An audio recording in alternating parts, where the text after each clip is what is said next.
আজকে যে এত বড় বড় ব্লগারদের সাথে দেখা হয়ে যাবে সেটা আমি ভাবতে পারি না। ব্যাপারটা শুরু থেকে বলি। হ্যাঁ গাইস, তোমরা সব কেমন আছো? আশা করি অনেক ভালো আছো। তো আজকে যাচ্ছি ডাক্তারখানা। অনেক আমার শরীর খারাপ, তাই ঘুরু ঘুরু করতে করতে চলে এলাম ডাক্তারখানার কাছে। আর এখানে এসে আমরা হিরো হন্ডাটা রেখে দিলাম। তারপরে ডাক্তারখানাতে এসে দেখি ডাক্তারখানা এখন বন্ধ রয়েছে, ডাক্তার সাহেব এখনো আসেনি। হ্যাঁ গাইস, তো তারপরে এইগুলো কার সাথে দেখা হলো? আকাশ ব্লগার, আমি জানো কি এটা? তাই আকাশ ব্লগার একটা হাসি, আমি জানো কি এটা? একটু করে হাসি আর পোস্ট মেরে দিলে। তো তারপরে আমরা তিনজনে মিলে সেই লেভেলে এখানে গল্প টল্প করলাম। তো তারপরে আকাশে যে ডিসপ্লেটা নিয়ে আমরা তিনটে ব্লগার মিলে বেরিয়ে পড়লাম খানি ঘুরু ঘুরু করতে। তারপরে চলে এলাম আমরা তিনজনে মিলে ডাক্তারখানার কাছে। আর আমার তো শরীর খারাপ, তাই চলে গেলাম আমি ডাক্তারখানার ভেতরে।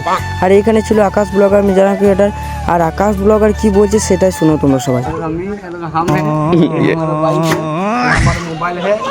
और ये हम पोज दे रहे हैं। তারপরে জানো কি এটা? আকাশ ব্লগার মিলে হিরো পোজ দিতে লেগে গেলো। আর হ্যাঁ, এতগুলো ওষুধ ধরিয়ে দিলে কি আর বলবো ভাই, কোথাও শান্তি নাই। তো হ্যাঁ গাইস, ওরা সব চলে গেল বাড়ি আর আমি যাচ্ছি বাড়ি। এখানে মিনি ব্লগটা শেষ করলাম। আবার দেখা যাচ্ছে নেক্সট ব্লগে। বাই।